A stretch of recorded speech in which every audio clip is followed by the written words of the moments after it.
அன்பார்ந்த சகோதரர்களே, அருமை சகோதரிகளே, பெரியோர்களே, சின்னியம்பாளையம் இந்திய தேவசபையின் கிறிஸ்துமஸ் விழா இதில் பங்கேற்க வந்திருக்கும் உங்கள் அனைவருக்கும் என்னுடைய வணக்கங்களோடு எனது கிறிஸ்துமஸ் புத்தாண்டு வாழ்த்துக்களையும் தெரிவித்துக் கொள்கிறேன். நீங்கள் அனைவரும் அவருடைய இல்லங்களிலே கிறிஸ்துமஸ் ஒளியேற்றி வையுங்கள். நாளெல்லாம் எரியட்டும், நடக்கப் போகும் நாட்களெல்லாம் நல்லதாகவே நடக்கட்டும். நாளை பொழுது என்றுமே நமக்கென வாழட்டும், நல்ல வேளை பிறக்கட்டும் என்ற நம்பிக்கை நம் இதயத்திலே மலரட்டும். அன்பிற்குரியவர்களே, அருள் நிறைந்திருக்கும் இந்த தேவாலயம் 1996 துவக்கப்பட்டு இன்றைக்கு 30 ஆண்டுகள் கடந்து விட்டது. ஆலயம் ஒன்று அமைத்திட வேண்டும் என்று அந்த இடம் தேர்வு செய்த பொழுதே பேராயர் ராபின்சன் அவருடைய முயற்சிக்கு நான் அன்றே துணை நின்றவன்தான். புதிய ஆலயம் அமைப்பதற்காக பூமி பூஜை நடத்திய போதும் சரி, எழுச்சிமிகு வடிவத்தில் மறு கட்டுமானம் நடத்திய போதும் சரி, எல்லா காலங்களிலுமே உங்கள் குடும்பத்து சகோதரனாக என்னை நீங்கள் வரவேற்றிருக்கிறீர்கள். நான் நன்றியுடையவனாக காலம் முழுதும் இருக்கவே விரும்புகிறேன். கடும் எதிர்ப்புகளை களங்கண்டு சோதனைகள் பலவற்றை சாதித்து காட்டியவர்கள் அனைத்தையும் உங்கள் ஓய்வெடியாத உழைப்பால், உயரிய எண்ணத்தால், சிந்தனையால் கட்டி அமைக்கப்பட்ட இந்த இந்திய தேவசபை சர்ச் ஆஃப் காட் ஆற்றிய அற்புதமான ஊழியத்தால் நூற்றுக்கணக்கான குடும்பங்கள் ஆகர்ஷிக்கப்பட்டிருக்கிறார்கள். இன்றைக்கு தலைமை பொறுப்பேற்று தேவசபையை வழிநடத்தி வருகின்ற மதிப்புக்குரிய போதகர் ராபின் அவர்களே, செயலாளர் புஷ்பராஜ் அவர்களே, குழுவினுடைய செயல் உறுப்பினர்களான திரு துரைராஜ், திரு ஜான்சன், திரு ஜெகன் எபினேஷர், திரு ரஷ்லின், திரு ஜோசப், திரு அருள்ராஜ், இன்னும் பல பேர், மாதர்குல மாணிக்கங்கள் பலர் என்று பல பேருடைய உழைப்பால் இந்திய தேவசபை ஓங்கி உயர்ந்து வளர்ந்து நிற்கிறது. பெருமைக்குரிய ஒரு செய்தி. கூப்பிட்ட குரலுக்கு ஓடி வருபவர், குறிப்பாலேயே உணர்ந்து உதவிகளை வாரி வழங்குகின்றவர், பாலு இன்ஜினியரிங் முதன்மை நிர்வாகிகள் மதிப்புக்குரிய திரு பாலசுந்தரம், திரு தேவசுந்தரம் ஆகியோர் இந்த தேவசபையின் செயல்பாட்டிலே முதுகெலும்பாக துணை நின்றவர்கள். இன்றைய கிறிஸ்துமஸ் விழா பள்ளி குழந்தைகளுடைய ஆடல் பாடல் கலை நிகழ்ச்சிகள். அவர்களுக்குத்தான் எத்தனை சந்தோஷம், அவருடைய உள்ளத்தில் எத்தனை பூரிப்புகள். இளம் பெண்கள், வாலிப இளைஞர்கள் என எல்லோரும் தன் திறமைகளை காட்டியது பார்ப்போர் நெஞ்சில் எல்லையில்லாத பரவசத்தை காண முடிந்தது. விண்ணில் தான் தாரகை தோன்றுமாய் என்ன, இம்மண்ணில் தேவதைகளாய் இறங்கி வந்து நடனமாடியதை கண்டோம் அல்லவா? மண்ணுலகில் இன்று தேவன் இறங்கி வந்த நாள் அல்லவா? எண்ணில்லாத அதிசயங்களை செய்து காட்டவே ஒரு புண்ணியரின் மடியிலே புதல்வனாய் அவதரித்த நாள் இது. அவருக்கு ஆராதனை பாட வந்த சகோதரனுடைய நிகழ்வு.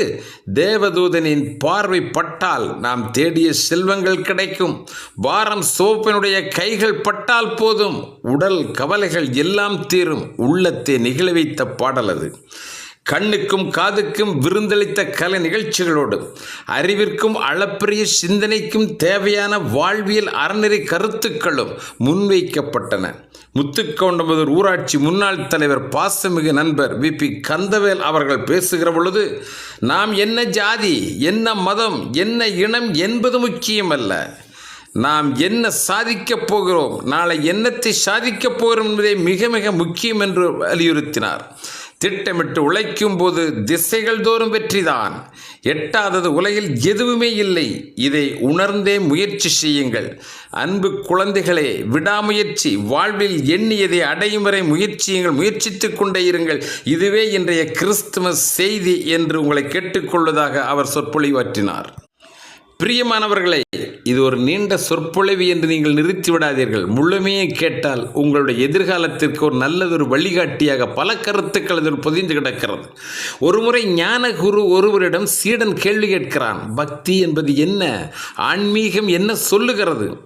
கேள்வி கேட்ட சீடன் ஆவலோடு பதிலை எதிர்பார்த்து குருவின் முகத்தையே கூர்ந்து நோக்கினான். ஒரு நிமிடம் கண்களை மூடி தியானித்த குரு சீடனை கரம் பிடித்து அழைத்து கொண்டு கோயில் குளத்திலே இறங்கினார். குருவினுடைய சொல் கேட்டு நீரிலே அமிழ்ந்த சீடனை குரு தலையை பிடித்து நீருக்குள் சில வினாடிகளை அமிழ்த்தி பிடித்தார். சீடன் பலங்கொண்ட மட்டும் திமிரினான். குருவின் பிடி தளர்ந்த பிறகு வெளியே வந்த சீடன் சற்று கோபமாக, குருவே, நான் கேட்டதில் தவறு என்ன இருக்கிறது? பக்தி பற்றி விளக்கம் கேட்டதற்கு நீங்கள் நீரிலே அழுத்தி என்னை கொன்றுவிட பார்க்கிறீர்களா? என்ன நியாயம் இது என்று கத்தினான். அமைதியாக குரு கேட்டார், நீரில் மூழ்கிய பொழுது நீர் என்ன நினைத்தீர்? எப்போ வெளியில் வருவேன், மூச்சு திணறுகிறதே என்று கண்ணீர் விட்டு கவலைப்பட்டேன் என்றான் சீடன். பக்திக்கு அதுதான் விளக்கம் என்றார். எல்லாம் மறந்து நீரை விட்டு வெளியே வருகிற ஒற்றை நோக்கமே உன்னுடைய எண்ணம் முழுவதும் நிரம்பியிருந்ததல்லவா? அதுபோலதான் இறைவன் மீது எல்லையில்லாத பக்தி, அளவு கடந்த அன்பு, உளப்புற விசுவாசம் என தன்னையே முழுமையாக அர்ப்பணித்து கொண்டால் அதுதான் பக்தி. பிற ஆஷா பாஷங்களுக்கு எள்ளளவும் இடம் தராது பிறவி கடலை கடக்கிற உயரிய நோக்கமே பக்தி. வள்ளுவன் வாய்மொழியில் கூறினால், உலகில் முதன்மையான ஆதி பகவனை வணங்கி அவர் வழி நடப்பவர்கள் பிறவி துன்பத்திலிருந்து விடுபடுவார். பிறவி பெருங்கடல் நீந்துவர் நீந்தார் இறைவனடி சேராதார் என்பதே தேவர் திருமொழியாகும். ஒன்றே குலம் ஒருவனே தேவன் என்று திருமந்திரம் கூட போதிக்கின்றது. இயேசு சொல்லுகிறார், அன்று தம் சீடர்களுக்கெல்லாம் அறிவுரை கூற எண்ணி கல்லின் மீது ஏறி நின்று கொடைக்கரம் விரித்து நீட்டி, இறைவன் கட்டளைகள் 10 இதோ முதலாவதாக கூறுகிறேன், அதன் வழி நடப்பீர்களாக என்றார். இயேசு அறுதியிட்டு உரைப்பது என்னவெனில், மனதில் உறுதிகொள், கடவுள் ஒன்றே, என்னையன்றி வேறு தேவர்களை மனதில் எண்ணாதிருப்பாயாக, உன் வேண்டுதல்கள் என் கட்டளைப்படியே நிறைவேறும் என உளப்பூர்வமாக நம்புவாயாக என்கிறார். அதே போலதான் இஸ்லாத்து திருக்குரானிலும் லா இல்லாஹ் இல்லல்லாஹ் என்பது இஸ்லாத்தினுடைய மூல மந்திரம். வணக்கத்திற்குரிய அல்லாஹ் இறைவன் ஒருவனே, அவரை வணங்கிட தொழுகையை கடைப்பிடிப்பீர், சாந்தியும் சமாதானமும் அல்லாஹ் மூலமே அருட்கொடையாக பெறுவீர்களாக என்று விழித்துரைக்கின்றார். இதோ நமது தெய்வப் புலவர் திருவள்ளுவரும் என்ன சொல்கிறார் பாருங்கள். தனக்குவமை இல்லாதான் தாழ்ச்சேர்ந்தார் கல்லால் மனக்கவலை மாற்றல் அரிது என்பது ஐயன் வள்ளுவனுடைய கூற்று. இணை சொல்ல முடியாத இறைவனுக்கு அடிபணிந்து தன்னையே அவன் பாதங்களிலே அர்ப்பணிப்பவர்களுக்கு மனக்கவலை என்பது ஒரு நாளும் தொடராது என்பதே அந்த அறிவுரையாகும். எனவே மனித குலத்தை விலங்கினங்களிலிருந்து பிரித்து பகுத்தறிவு பண்பாளனாய் மாற்றுகிற தாரக மந்திரம் என்ன தெரியுமா? ஒன்றே குலம் ஒருவனே தேவன் என்பதுதான்.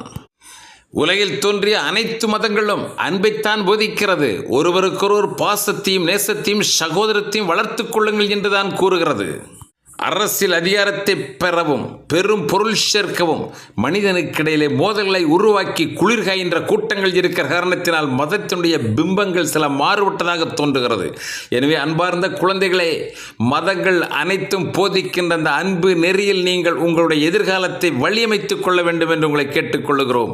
அடுத்த பகுதிக்கு வாருங்கள், இன்னும் சில முக்கியமான செய்திகளோடு தொடரும் என கேட்டுக்கொள்கிறோம். அன்பின்கினே சகோதரர்களே, சகோதரிகளே, இன்று உலகில் மனிதனிடம் அவன் விரும்புகிற அனைத்தும் இருக்கிறது. செல்வம், குடும்பம், வியாபாரம், தொழில், ஆட்சி, அதிகாரம், பதவி, இன்னும் இன்னும் இன்னும் பல பல. இவை அனைத்தும் அவனிடமிருந்தும் மன அமைதி மட்டும் இல்லை. மன அமைதியை பெறுவதற்காக அவனிடம் உள்ள செல்வத்தை முழுவதுமாக செலவழித்தும் அடைய முடியாமல் தவித்து கொண்டிருக்கிறான். அமைதி எங்கு கிடைக்கும் என்று ஏங்குவோருக்கு இந்த காணொளி சிலவற்றை அறிவுறுத்துகிறது. கொஞ்சம் கூர்மையாக கவனியுங்கள். மனித குலத்திற்கு 2 கடமைகளை இறைவன் விதித்திருக்கிறான். 2 கடமைகள். ஒன்று இறைவனுக்கு செய்ய வேண்டிய ஆன்மீக கடமைகள்.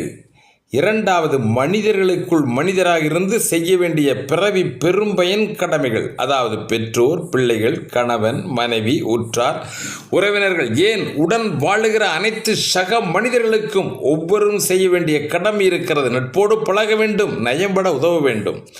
இவ்விரு கடமைகளையும் சரியாக நிறைவேற்றுகிற பொழுதுதான் இவ்வுலகில் அமைதியான வாழ்க்கை வாழ்வோம்.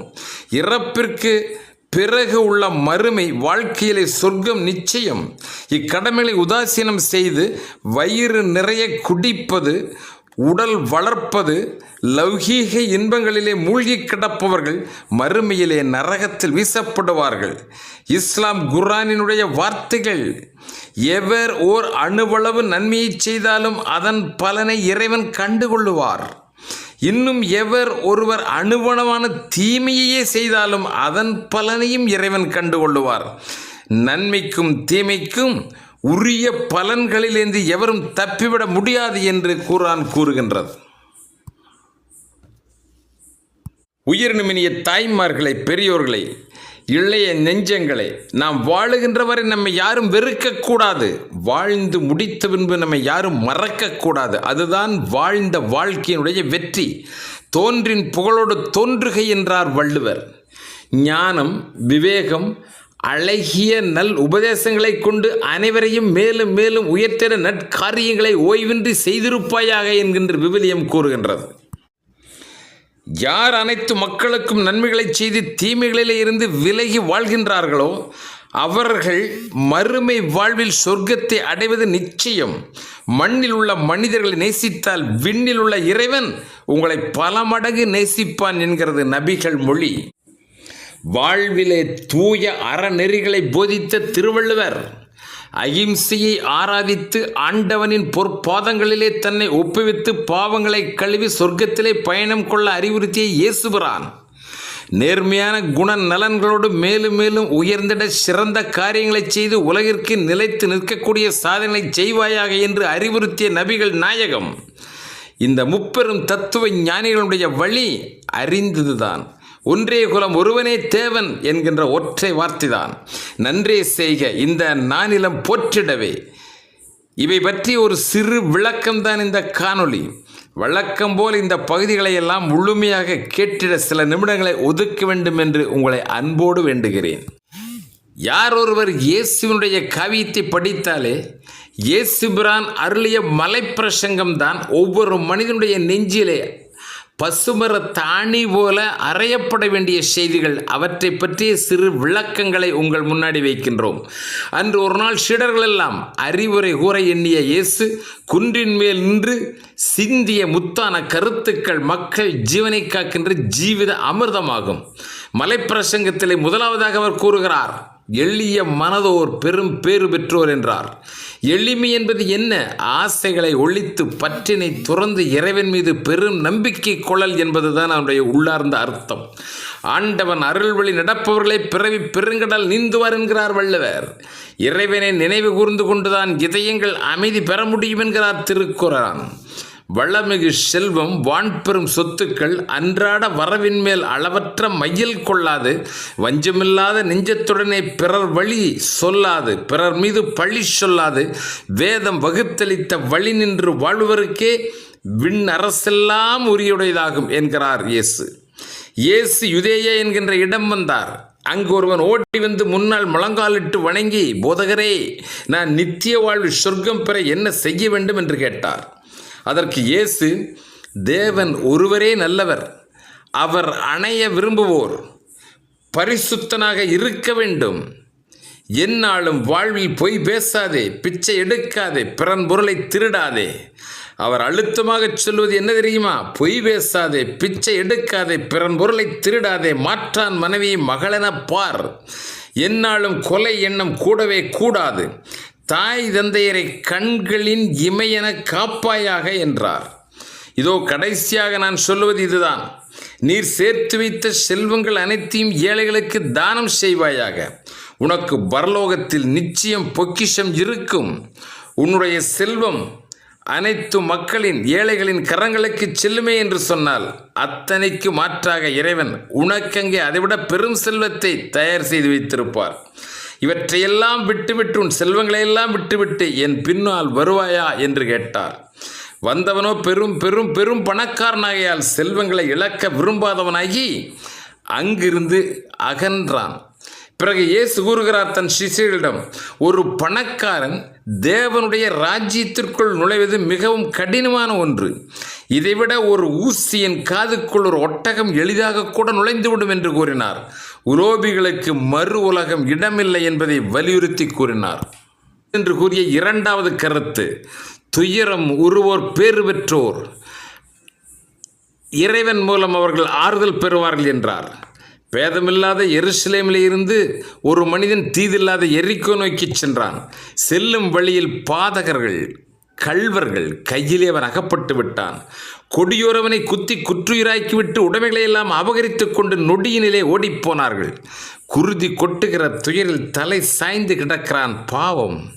அவ்வழி வந்தவர்களெல்லாம் தம் வழியே மிக முக்கியம் என்று பாரா முகமாகச் சென்று விட்டார்கள்.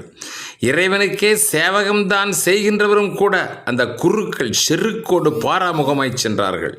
பாதையிலே சென்ற அரசு பணியாளனும் அப்பேதைக்கு ஓர் உதவிட வேண்டும் என்று மனம் இறங்கினாரில்லை. பின்னர் தீண்டாத இனம் என்று செப்புகின்ற சமாரியன் என்று சொல்லப்படுகிற தாழ்ந்த ஜாதியைச் சேர்ந்த ஒருவன் வதைப்பட்டவனுக்கு எண்ணெய் கொடுக்கிறான். திராட்சை சாரும் அருந்த கொடுத்துவிட்டு மருந்துகளெல்லாம் இட்டு காயத்தை கட்டுகிறான். பக்கத்தில் உள்ள சாவடியிலே சேர்த்து இரவெல்லாம் துணையாய் நைந்து காலை நேரம் சாவடி காவல்காரனை அழைத்து கொஞ்சம் பணத்தையும் கொடுத்து இந்த பாவப்பட்டவனை காப்பாற்றி என்று சொன்னார். அடைக்கலம் படைத்து சென்ற அவன் எவ்வளவு மகத்தான சாதனைக்காரன் பாருங்கள். கள்வரால் அடிபட்டு துயருற்றவன் வழிப்போக்கன் வடிவிலே வந்த இறையரில் கொண்டவரால் பேறு பெற்றான். இதைத்தான் நபிகள் நாயகமும் மிகவும் அற்புதமாக எடுத்து வைக்கிறார். மண்ணில் உள்ள மனிதர்களை நேசித்தால் விண்ணில் உள்ள இறைவன் உங்களை 10 மடங்கு அதிகமாக நேசிப்பான்.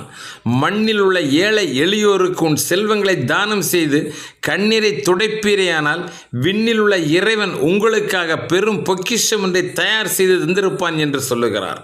அன்பார்ந்த பெரியோர்களே, அருமை தாய்மார்களே, இதோ இன்னும் சில இயேசுவின் மலைப்பிரசங்கங்கள் இருக்கிறது.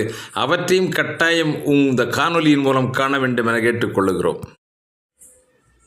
அன்புடையீர், இயேசு மலை மாறி போல அந்த மலை பொழிவு 3வது கருத்தையும் எடுத்துரைத்தார். சாந்தமுடையோர் பேறு பெற்றோர் என அந்த தூய மகன் பல்வேறு கருத்துக்களோடு இயம்பினான். அதை நம் வாழ்க்கையில் நடந்த ஒரு சம்பவத்தோடையே இணைத்து பார்க்கலாம். அன்னை தெரசா ஒருமுறை கல்கத்தா நகரில் ஒரு பெரும் பணக்காரனுடைய வீட்டுக்கு கதவை தட்டுகிறார். அனாதை மக்களுக்கும் குஷ்டரோகிகளுக்கும் பராமரிக்கப்படும் எனது அன்பு இல்லத்திற்கு நிதி கொடுத்து ஆதரவு தாருங்கள் என்று இறைஞ்சுகிறார். மதவெறி விடுத்தந்த பணக்காரன் கோபம் கொப்பளிக்க கொடும் வார்த்தைகளை நெருப்பு பொறி வரக்க அள்ளி வீசுகிறான். அன்னை தெரசாவோ கருணை விழி பார்வையிலே கடும் வார்த்தைகளை காதிலே வாங்கி கொண்டு புன்முறுவல் முகத்தோடு அடுத்தவன் சொல்வது என்ன என்று ஆவலோடு பார்த்து கொண்டிருக்கிறார். உங்களுக்கெல்லாம் சுரணையே இல்லையா? இந்த வாங்கிக்கொள் என்று அன்னையின் முகத்திலே எச்சரை துப்பி வெளியே போய்விடு என்று கத்துகிறான். அன்னையோ அணுவளவும் கோபம் கொள்ளாது ஒத்து முகமலர்ந்து உதட்டில் சிரிப்பினோடு அவர் சொல்லுகிறார், ஐயா, நீர் துப்பிய எச்சில் எனக்கு போதுமானது. என் அனாதை பிள்ளைகள் குஷ்டநோய் கண்டவர்கள் பசியாலும் நோயாலும் வாடி கிடக்கிறார்கள். அவர்களை காப்பாற்ற நீங்கள் கொடுப்பது ஒரு சிறுதுளி என்றாலும் இறைவன் உங்களுக்காக 10 மடங்கு திருப்பித் தருவார். மனதார அவரை நம்புவீர்களாக என்றார். செல்வந்தனுக்கு சிந்தனையில் ஒரு தீப்பொறியாகவே தாக்கியது. ஒரு கணம் மனம் மாறினான். ஒரு பெரும் தொகையை நன்கொடையாக வழங்கினான். சாந்தமே உருவான அன்னை தெரசா ஒரு உலோபியை மிகப்பெரிய உதவி செய்கின்றவராக மாற்றி காட்டினார். வள்ளுவன் செம்மொழியும் இதைத்தான் வலியுறுத்துகிறது. அறிவினால் ஆகவதுண்டோ பிரிதின் போய் தன்னோய் போல் போற்றா கடை என்கிறார். பசியாலும் பெரும் நோயினாலும் பிற உயிர்படுகிற துன்பத்தை தனதாக கருதி போக்க முயற்சிக்கவில்லை எனில் பெற்றிருக்கிற அறிவு செல்வம் அதனால் பயன் ஏதும் இல்லை என்கிறார் வள்ளுவர். மக்களின் வாழ்வுக்கு தேவைப்படுவது சாந்தம்தான். அது மண்ணையும் ஆளும் விண்ணையும் ஆளும் மகத்துவம் நிறைந்ததே ஆகும். நீதியின் பாலே தாகம் கொண்டோரை பேறு பெற்றோர் என்றார். அவர் நிறையவே பெற்று முறையாய் வாழ்பவர் அறமே தலை என்றார். ஜாதிகள் பேதங்கள் பணத்தாசை பேய்களால் தள்ளாடுகிற உலகம் இது. தர்மம் நீதி நேர்மை நம்பியவர்களாலேயே சுழலுகிற உலகம். ஓதும் பொருளாதாரம் தனிலும் உன்னத அறம் வேண்டும் என்று சொல்லுகிறார். புவி உயர்வும் தாழ்வும் இல்லாதான வாழ்வினை பெற வேண்டும், இதுதான் அவருடைய ஆசை. இஸ்லாத்திலே ஒரு அறநெறி கதை இருக்கிறது. மெதீனா மன்னர் நபிகள் ஒரு நாள் காட்டு வழியில் பயணம். சில 100 ஆடுகளை மேய்த்து கொண்டு சிறுவன் வீடு திரும்புகிறான். கையிலே ஒரு குட்டி ஆடு. அவன் மனதிலோ மட்டற்ற மகிழ்ச்சி. இந்த குட்டி ஆட்டை கொடுப்பாயா சிறுவனே? மன்னர் கேட்கிறார். இவர் மன்னர் என்று அந்த அறியாத சிறுவன் சொல்லுகிறான், ஐயா, உங்கள் வழியை பார்த்து போங்கள், நான் வேலைக்காரன், எனது எஜமானன் அறிந்தால் என் வயிறு பட்டினிதான் என்றான். 100கணக்கான ஆடுகள் வைத்திருக்கிறாய், ஒன்று குறைந்தால் அவருக்கு தெரியவா போகிறது? உனக்கு எவ்வளவு பணம் கேள், கொடுத்து விடுகிறேன் என்று சொல்லுகிறார் மன்னர். ஐயா, இது எனது எஜமானனுக்கு தெரியாமல் போகலாம், ஆனால் என் மன்னருக்கு தெரியும். அப்படி தெரியுமே என்று சொன்னால் சிரச்சேதம்தான். வீண் பேச்சு எதற்கு? போங்கள், போய் உங்கள் வேலையை பாருங்கள் என்றான் அந்த சிறுவன். ஓ, உன் மன்னன் எங்கேயோ அரண்மனையில் அல்லவா இருக்கிறார், அவருக்கு எப்படி இதெல்லாம் தெரிய போகிறது? உன் கையில் உள்ள குட்டியை மட்டும் கொடுத்தால் போதும், நீ கேட்கிற பணத்தை எல்லாம் கொடுத்து விடுகிறேன். நான் யாரிடமும் சொல்லவே மாட்டேன், யாருக்கும் இது தெரியாது என்றார் மன்னர்.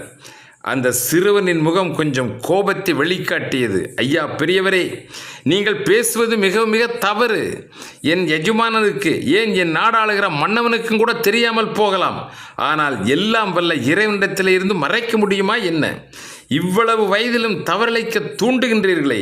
இவ்வுலகில் இறை கட்டளைகளுக்கு கீழ்ப்படிந்து வாழ்ந்த நல்லோர்களுக்கு சொர்க்கமும், கீழ்ப்படியாமல் தாந்தோன்றித்தனமாக வாழ்வோர்களுக்கு நரகமும் அந்நாளில் விதிக்கப்பட்டுள்ளது என்கின்ற அல்லாவின் வார்த்தைகளை நீங்கள் அறிந்திருக்கவில்லையா என்று கேட்கிறார்.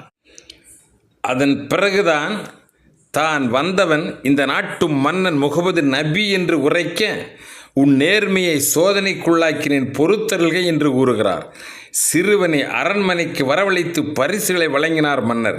நீதியின் மேல் தாகம் கொண்டவர்கள் இறைவனுடைய பரிசுக்கு உரியவனாக இருப்பார்கள் என்கின்ற கருத்தை இது வலியுறுத்துகிறது. மறுபடியும் இயேசு மலை பொழிவில் கூறியதாவது, இரக்கமுடையோர் பேறு பெற்றோர் என்றார். மேலும் தூய மனம் படைத்தோர் இறைவனால் ஆசீர்வதிக்கப்படுவோர் என்றார்.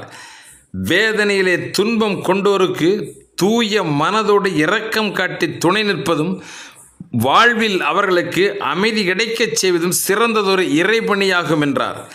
இயேசுவே அந்த காரியத்தை முன்னின்று நடத்தி வைத்தார் என்பது மிகச் சிறப்பு. கானாவூரில் நடந்த கல்யாணத்தில் திராட்சை ரசம் தீர்ந்து போயிற்று. இயேசுவின் தாயார் மரியாள் உத்தரவின் பேரில் அனைவருக்கும் திராட்சரசம் கிடைக்கும் வகையில் தன் வாழ்வில் முதல் அதிசயத்தை நிகழ்த்துகிறார் இயேசு. அடுத்து அங்கிருந்து எருசலேமுக்கு சென்றார். யூதர்களுடைய பஸ்கா பண்டிகை நெருங்கி கொண்டிருந்தது. எருசலேமுக்குள் இருந்தது ஒரு மிகப்பெரிய தேவாலயம். அந்த ஆலயத்திற்குள் சென்று பார்க்கிறார். அங்கே ஆடு, மாடு, புறா போன்றவற்றை வியாபாரிகள் விற்று கொண்டிருக்கிறார்கள். வேறு சிலர் குட்டி மேஜை போட்டு அதிலே அமர்ந்து வட்டிக்கு பணம் என்கின்ற கொடூர கொள்ளை வியாபாரத்தை செய்து கொண்டிருந்தார்கள். இயேசுவுக்கு வந்ததே கோபம். கயிறுகளால் ஒரு சாட்டை உருவாக்கினார். அந்த கொள்ளை வியாபாரிகளை, வட்டி வசூலர்களையும் வெளியே அடித்து துரத்தினார். இது ஆச்சரியமான செய்திதான். உன்னுடைய கன்னத்திலே அறைந்தால் ஓங்கி திரும்பி அடித்து விடாதே, இன்னொரு கன்னத்தை காட்டு, அது என்றென்றும் அறிவு ஞானத்தின் பாட்டு என்று மெய்யுரை வழங்கிய இயேசுவுக்கு ஏன் இந்த கோபம் என்பதே பலருடைய கேள்வி. காரணம் இதுதான். சுரக்கிற வட்டிப்பணத்திலே பெரும் கொள்ளை, நேர்மையற்ற தொழிலே உழைப்பவன் உடைமைகளை சுரண்டுவது, யார் உழைத்தாலும் கூலி ஏமாற்றுதல், தாகத்தால் சாகிற நிலையிலும் தண்ணீரை மறுப்பது, செல்வங்கள் எல்லாம் இருந்தும் இரக்கமே இல்லாதவர்கள் தேவாலயத்திற்குள் ஆதிக்கம் செய்வதைக் கண்டு பொறுக்காத இயேசு சவுக்கை எடுத்தினார், களமாடினார். ஏதோ மிகப்பெரிய பக்திமான் என்று மக்களை ஏமாற்றுகிற விதத்தில் இறைவனின் பெயரிலே அங்கே நடக்கிற அட்டுழியங்களை எல்லாம் கண்ணிலே கண்ட இயேசு அந்த கோயிலை தூய்மைப்படுத்த வேண்டும் என்பதற்காக சவுக்கை எடுத்தார். கோயில் தூய்மையாயிற்று. இந்த மண்ணில் பிறந்தோரெல்லாம் ஆண்டவருடைய பிள்ளைகள் அல்லவா? தம்மையும் வாட்டி பிறரையும் வாட்டுகிற சண்டை சச்சரவுகள், இமைக்கும் பொழுதில் 1000 போட்டி, எத்தனை வீண் செயல்பாடுகள். தூய மனம் கொண்டு இரக்கம் காட்டி அமைதி வழி சென்றால்தான் நம்முடைய இதயமே மலையளவென்றோ உயர்ந்து நிற்கும். இறுதியாக இயேசு உரைத்தது, நீதிக்காக துன்பமுறுவோர் பேறு பெற்றோர் என்றார். பிறர் வேதனை தீர்க்க தம்மை வருத்துகிற ஞானிகள் தாம் எவரோ அந்த விண்ணக அரசை என்றும் அடைந்து வாழ்வார் அவரே என்றார். போர் வெறி விடித்து 10,000 பேரை வெட்டி கொன்று பல நாடுகளுடைய செல்வங்களை சூறையடை வந்தான் கிரேக்க மன்னர் அலெக்சாண்டர். காலம் மாறியது, சில பாடங்களை கற்று தந்தது. 32 வயதிலே உயிர் போகிற நேரம் நெருங்கியதை உணர்ந்தான். கடந்து வந்த பாதையில் செய்த பாவங்களை எண்ணி எண்ணி எண்ணி கண்ணீர் விட்டு கதறினான். தன்னுடைய இறப்பின் இறுதி சாசனத்தை எழுதினான். உயிர் போனவின் சவப்பெட்டியிலே 2 புறங்களிலும் என்னுடைய கைகள் வெளியே தொங்கட்டும். 1000 உயிர் பலி செய்தும் யானைகளிலே பெரும் செல்வத்தை கொள்ளையடித்தும் நான் எடுத்துச் சென்றது எதுவுமே இல்லை என்பதை இந்த உலகம் உணரட்டும். எனது சவப்பெட்டியை மருத்துவம் பார்த்த மருத்துவர்களை சுமக்கட்டும். என்ன மருந்து கொடுத்தாலும் கல்லறை செல்வதை எந்த மருத்துவராலும் தடுக்க முடியாது என்பதை இந்த மக்கள் அறியட்டும். நான் கொள்ளையடித்து சேர்த்த செல்வங்கள் அனைத்தையும் என் சவப்பெட்டி போகும் பாதையிலே வேடிக்கை பார்ப்போருக்கெல்லாம் கொடுத்து விடுங்கள் என்று சொன்னார். இறந்த பின்பு கல்லறை செல்லும் பொழுதும் எடுத்துச் செல்லும் சொத்துக்கள் எதுவுமே இல்லை என்பதை உலகிற்கு அறிவித்தார். பாவங்கள் தொலைந்து புண்ணியங்கள் தேடுங்கள். மீண்டும் அனைவருக்கும் கிறிஸ்துமஸ் புத்தாண்டு வாழ்த்துக்களை தெரிவித்துக் கொள்கிறோம். நன்றி, வணக்கம்.